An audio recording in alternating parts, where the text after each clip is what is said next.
El cuento de nunca acabar. Diosdado Cabello patea negociaciones en Barbados y desestima intromisión de Estados Unidos. Sin alimentos, peligra el 50% de la producción agrícola por falta de agua. Minería ilegal, la posible causa de transformadores dañados en el país. Se recupera.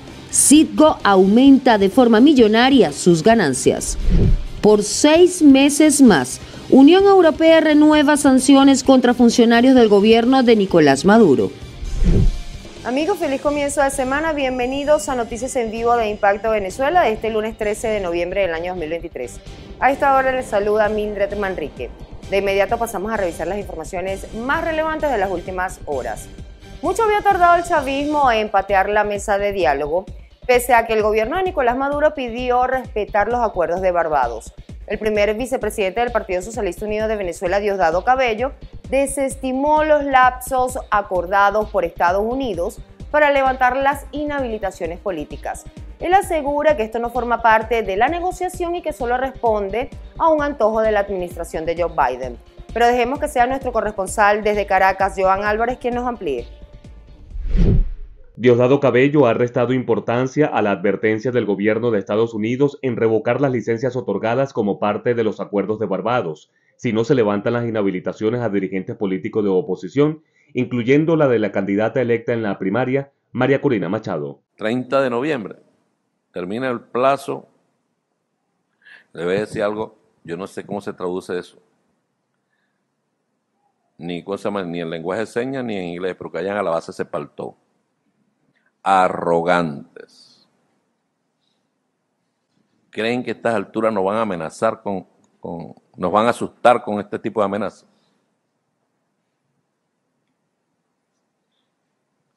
Además, con amenazas, para que tú veas, Elaine, con amenazas o supuestas amenazas o señalamientos que en los acuerdos firmados no están por ningún lado. Lo que pareciera ser una patada a la mesa de negociación ante una posible negativa de cumplir con la condición del gobierno de Joe Biden, ha sido respondido por la comunidad internacional que pudiera arreciar con el mecanismo de sanciones, tanto así que la Unión Europea prorrogó las medidas que pesan sobre el gobierno chavista por un periodo de 6 meses más. ¿Qué se cree la Unión Europea? ¿Qué se cree? Un poder, un arrogante. No se dan cuenta ni de dónde están parados y nos subestiman, que nos sigan subestimando, que nosotros seguiremos levantándonos cada vez que traten de atropellarnos y nos levantamos con más fuerza. Cabello también reprochó la falta de una posición clara por parte de la oposición venezolana ante la convocatoria de un referéndum consultivo para la defensa del Esequibo, del cual la vicepresidenta Delcy Rodríguez llegó a La Haya para la audiencia con la Corte Internacional de Justicia en las próximas horas. Llegamos a La Haya para defender a Venezuela, nuestros derechos históricos y decirle al mundo que nada ni nadie va a detener que esta transición se realice en Venezuela, el referéndum consultivo en la defensa de nuestra Guayana Esequiba. Importante destacar que pese a que no ha habido formalmente un llamado a la abstención, dirigentes opositores de otras facciones vinculadas al gobierno de Nicolás Maduro harán solicitud ante instancias judiciales para imputar a quienes convoquen a no participar en los cuestionados comicios del próximo 3 de diciembre. Desde Caracas, a Joan Álvarez, somos Impacto Venezuela. Seguimos con más en Panorama Nacional. El 50% de la producción agrícola que se siembra y distribuye en el estado Nueva Esparta está en peligro ante la decisión de la Hidrológica del Caribe de cortar las tuberías de agua que surten el Hato Orinoco, un asentamiento campesino ubicado en el municipio de Tubores. Silvimar Campos con los detalles. La medida tomada por la Hidrológica y ejecutada por su director, el coronel Otoniel Morales, tomó por sorpresa a los más de 143 productores de diferentes rubros vegetal y animal y pone en riesgo la seguridad alimentaria en la región, además del sustento de estos. Raiza Navarro, vocera de esta comunidad agrícola, pidió la destitución del presidente de Hidrocaribe por la destrucción de los sistemas de riego y la restitución del suministro de agua para no perder la cosecha.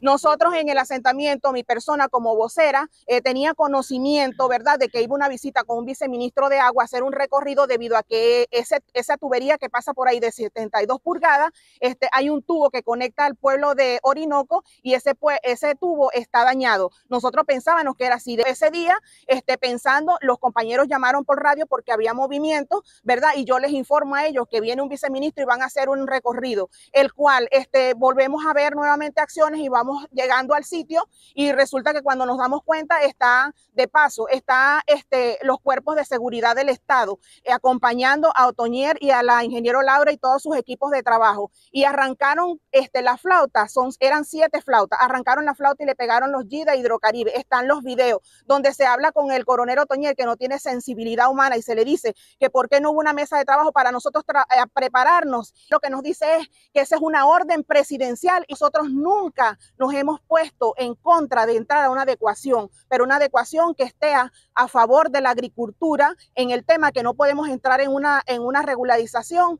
de 7 días o 60 días como lo está viviendo la población espartana. Con el paso de las horas, la preocupación de los productores crece, pues la siembra no puede esperar por agua. Aseguran que ya perdieron parte de los productos y temen que lo previsto para cosechar y vender en diciembre tengan el mismo final. Han afectado en este momento el cilantro, que se perdió prácticamente porque el cilantro fueron muchos cultivos que se sembraron 2 días antes de que llegara el agua y obviamente sin el agua no revienta la semilla, se pierde el cultivo. Además de eso, nosotros tenemos allí cebollín, lechosa, patilla, melón, pimentón, cebolla. Tenemos diferentes rubros. Los afectados no solo temen perder la siembra de 17 hectáreas, sino también aseguran está en riesgo la vida de más de 800 cochinos, más de 1000 ovejos, aproximadamente 150 vacas y 600 cabras. Desde el estado Nueva Esparta, Silvimar Campos, somos Impacto Venezuela.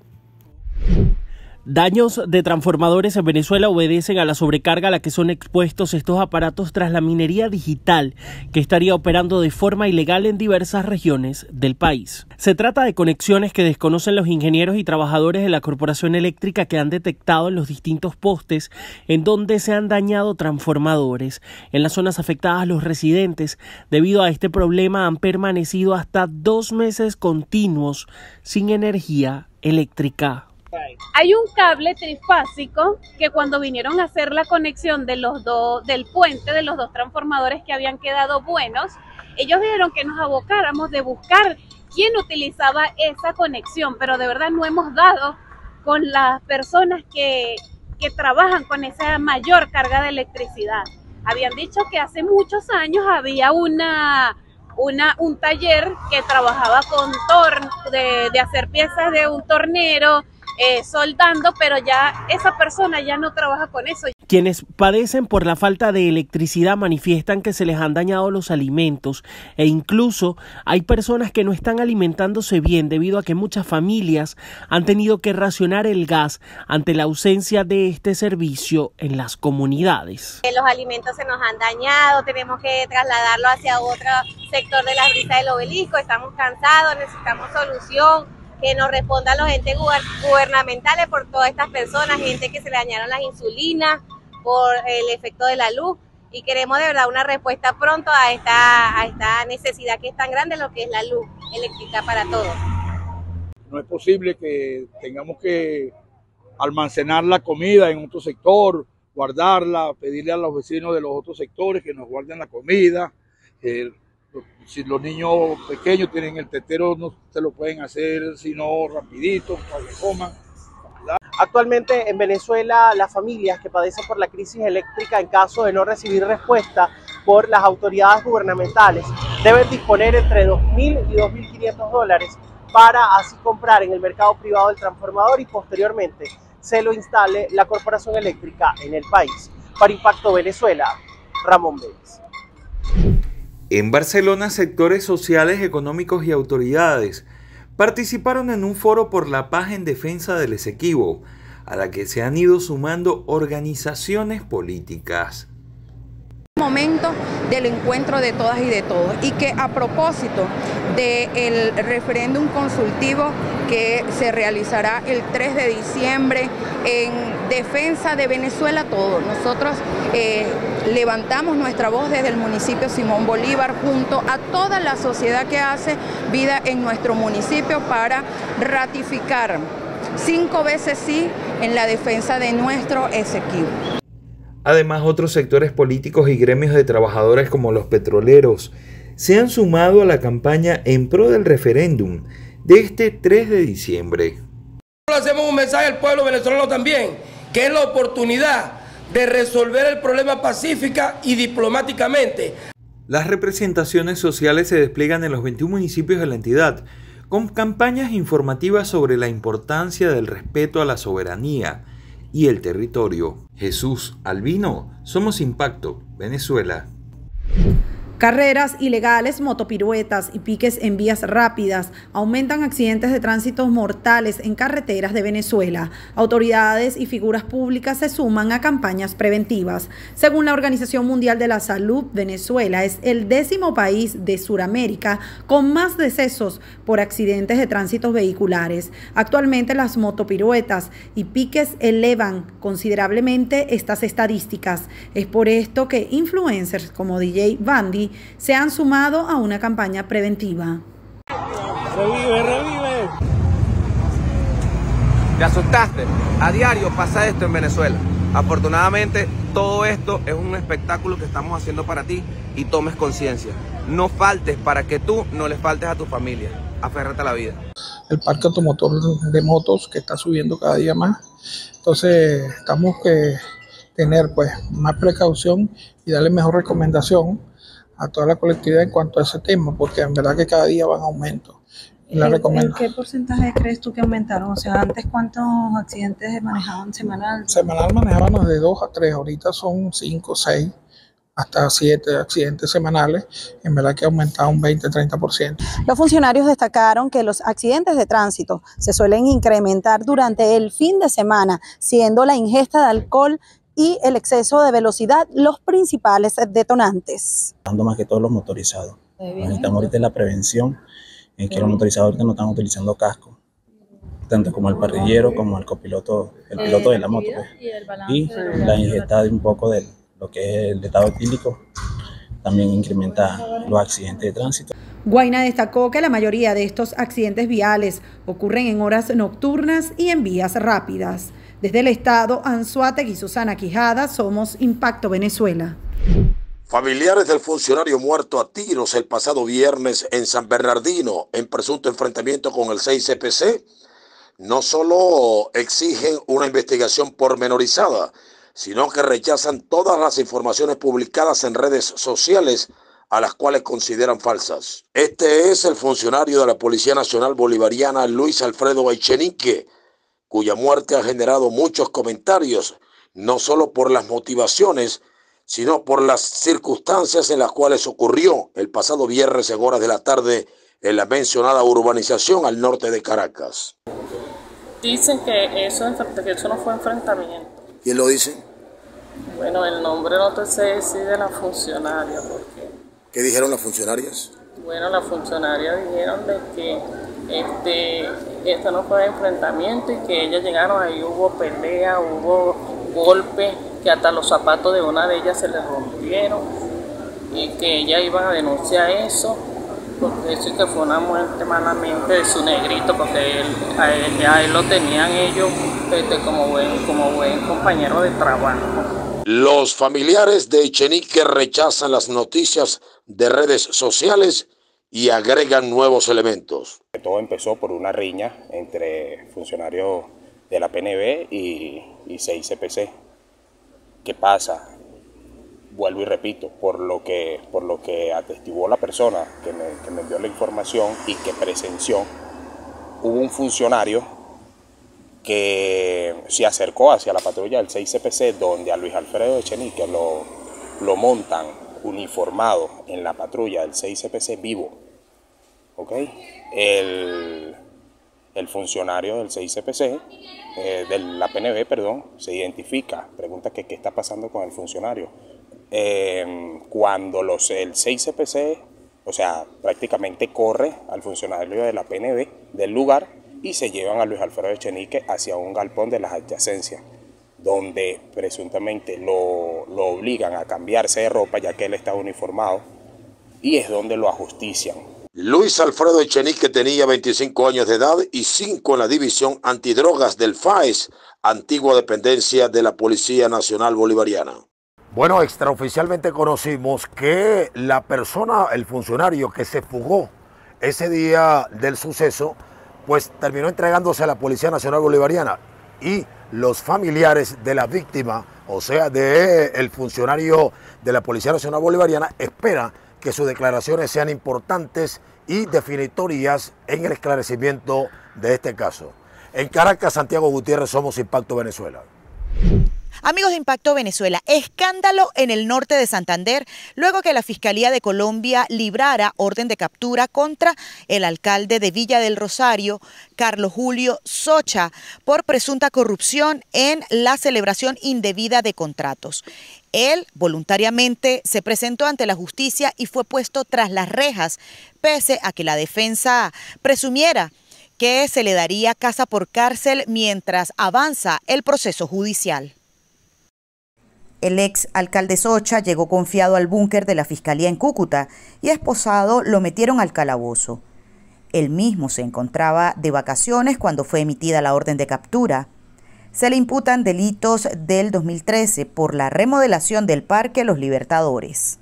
Ante un juez de control de garantías, la Fiscalía le imputó cargos al alcalde de Villa del Rosario, Carlos Julio Socha Hernández, por presuntas irregularidades en la contratación de hechos ocurridos en el año 2013 durante su primer mandato. Se evidenciaron posibles hechos de corrupción en la adjudicación del contrato de consultoría 124 celebrado el 28 de junio del 2013. La Fiscalía pudo establecer que dicho contrato se celebró sin observar los requisitos legales esenciales y que al parecer los diseños utilizados en su ejecución habrían sido elaborados por un arquitecto meses antes de entregarse a la Secretaría de Planeación, sin que se le reconocieran sus derechos. Por las vacaciones de Socha, habría quedado por decreto como encargada del Ayuntamiento de Villa del Rosario Keili Rojas Mise y posiblemente mantenga el cargo hasta culminar el periodo. Por estos hechos, fue imputado por su presunta participación en los delitos de contratos e incumplimiento de requisitos legales en concurso con falsedad ideológica en documento público, violación a los derechos morales de autor, violación a los derechos patrimoniales de autor y derechos conexos. Socha Hernández fue cobijado con medida de aseguramiento. Cabe destacar que en el mes de mayo la Procuraduría de la República inhabilitó políticamente a Socha por 17 años debido a irregularidades cometidas entre 2012 y 2015 con las fotomultas. Él mismo ha sido alcalde en 3 oportunidades. Marine Glod, Somos Impacto, Venezuela. Mantener el control de Citgo en diferentes manos a la del Ejecutivo chavista ha generado resultados, puesto que anunciaron un incremento en sus resultados financieros durante el tercer trimestre del año. Al menos 567 millones de dólares obtuvo la refinería estadounidense, tras incrementar su capacidad en lo que va de año hasta en un 95%, pese a algunos inconvenientes. La filial de PDVSA informó a través de un comunicado que el procesamiento de crudo fue de 765.000 barriles por día en comparación con los 761.000 barriles y la utilización de la capacidad nominal de crudo del 94% en el segundo trimestre de este 2023. Citgo continúa operando independientemente, concentrándose en sus clientes que tiene allá en los Estados Unidos, que es un mercado, también exporta algo a otros países, algo de combustible, y bueno, continúan en eso. Digamos que no están involucrados en el tema de que Citgo, qué va a pasar con ellos, porque ese es un tema ya de PDVSA, que tiene deudas del país, de Venezuela, que tiene deudas y que los acreedores quieren tomar a Citgo, pero Citgo debería ser transparente a eso y seguir operando. Si mantienen esta gerencia, le seguirá yendo bien. La petrolera también reportó que durante los primeros 9 meses de este año los ingresos netos fueron de casi 1.900 millones de dólares, lo que les ha permitido generar liquidez, financiar gastos de capital y mantenimiento de plantas y pagar dividendos a Citgo Holding.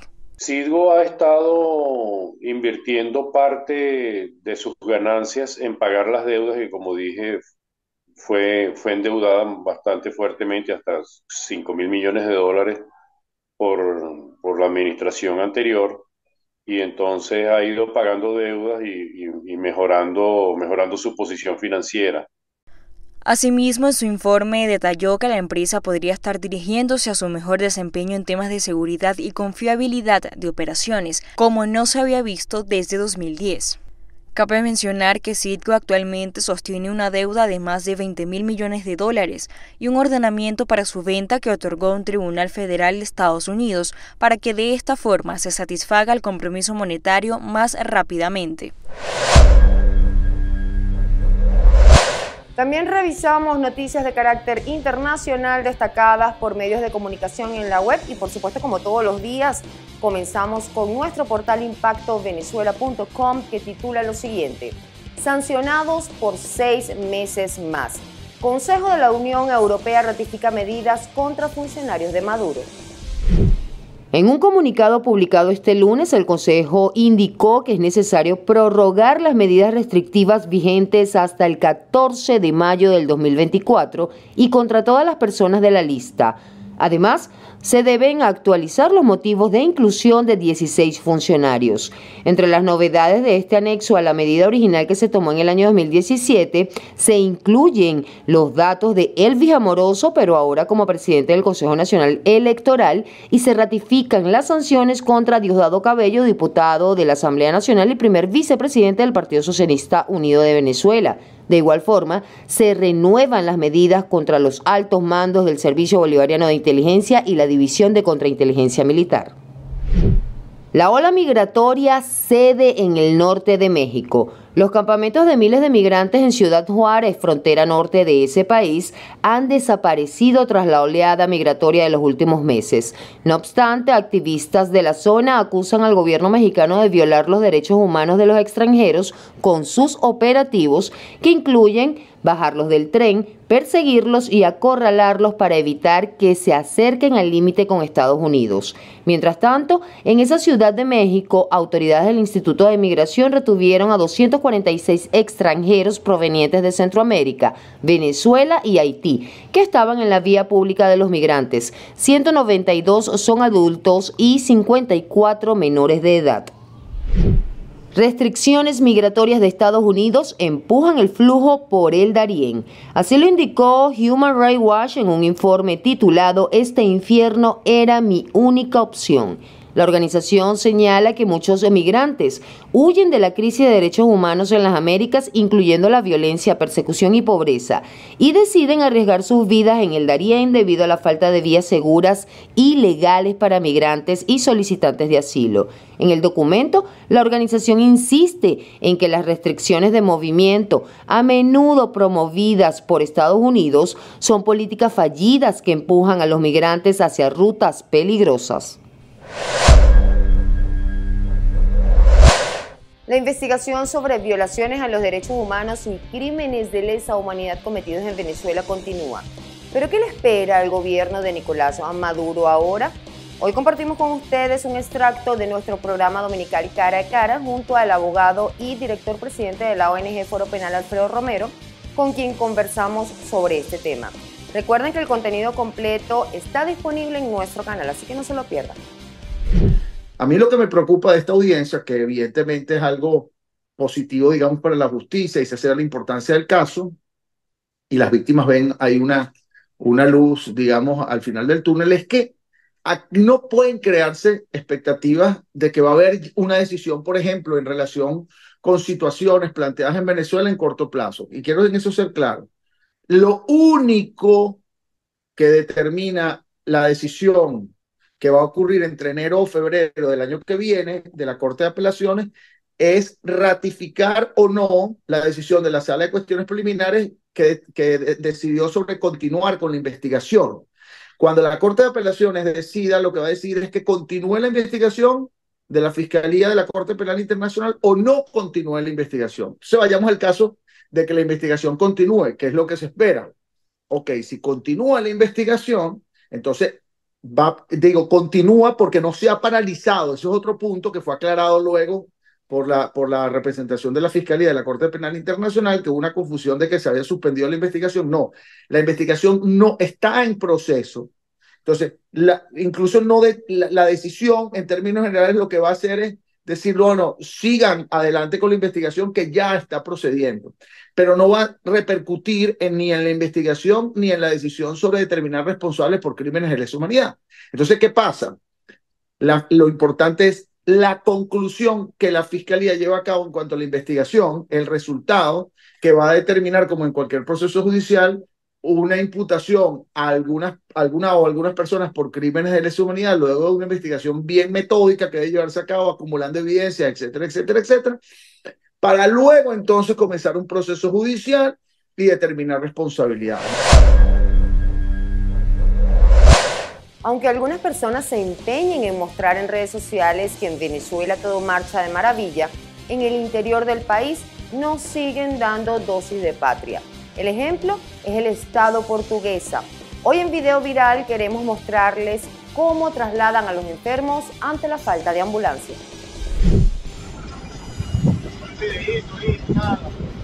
Sí, señor, los pacientes de los Estados Unidos van a ambulancia.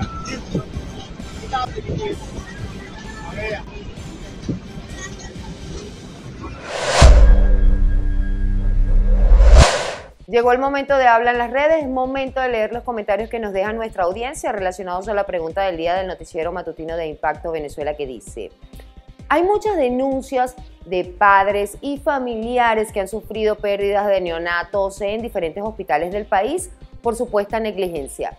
Entonces, ¿confías en el servicio de las maternidades públicas de Venezuela? En @ImpactoVE en Instagram, Alejandro nos dice: ¿qué va? Todo bajo este gobierno de Maduro es corrupción, miseria y hambre. Ahora pasamos a nuestro canal de YouTube de Impacto Venezuela. Por aquí María Antonia León nos escribe lo siguiente: los altos niveles de neonatos fallecidos en diferentes hospitales o maternidades nos permiten desconfiar de la eficiencia de los mismos, contando que las causas pueden ser muchísimas. No hay calidad para una buena atención. Ahora seguimos con Lincoln González. Él dice: hay que prestar atención a quienes atienden esos partos con ginecobstetras bien preparados, porque si no son egresados de una buena institución médica, no son confiables.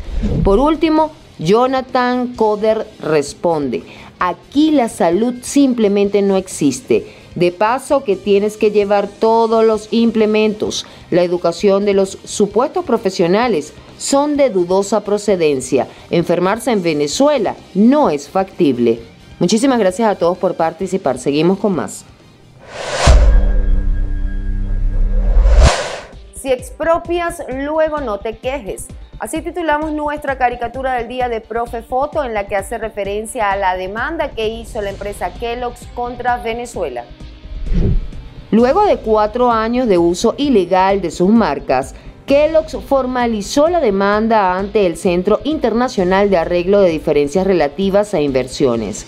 Vale recordar que a mediados de octubre del año 2019, un año después que la compañía abandonara el mercado venezolano, la empresa emitió un comunicado denunciando la expropiación de sus activos y el uso indebido de sus marcas en nuestro país, advirtiendo que tomaría las acciones legales pertinentes. Ahora, Kellogg's se suma a una larga lista de multinacionales que han denunciado a Venezuela en el sistema jurídico internacional, la mayoría de ellas motivadas por expropiaciones de sus activos en el país. Amigos, y así finalizamos la emisión del día de hoy. Recuerden que para más información pueden visitar www.impactovenezuela.com y nuestras redes sociales @ImpactoVE. Soy Mildred Manrique, hasta la próxima.